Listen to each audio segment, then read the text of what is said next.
And my name is Tim Noon. I'm a project manager for the U.S. Army Corps of Engineers Buffalo District.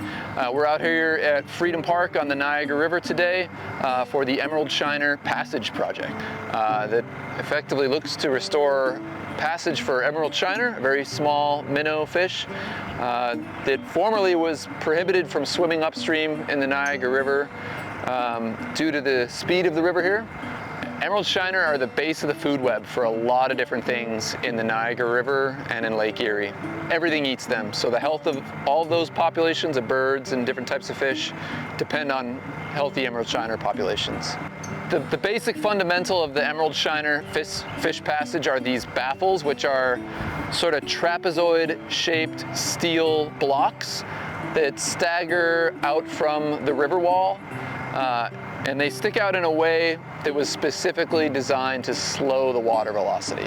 One way to think of it is when you have a straight vertical seawall like we do in the river here, the water moves really fast against it. But when it's sort of rougher textured, the water has to move around that and move slower. And that's ideal for fish passage, but that's not the case here. So we had to design and construct something to slow the water down. The team has a couple pieces of equipment out here. One is just an instrument that measures the speed of the water, but another is a specialized camera that will look for shiner moving past, and that includes a setup of lasers that we can count, get a relative count between 2 points of shiner movement upstream. It would be nice to know the count because it'll give us a quantitative result instead of just seeing shiner move past and knowing that it's working.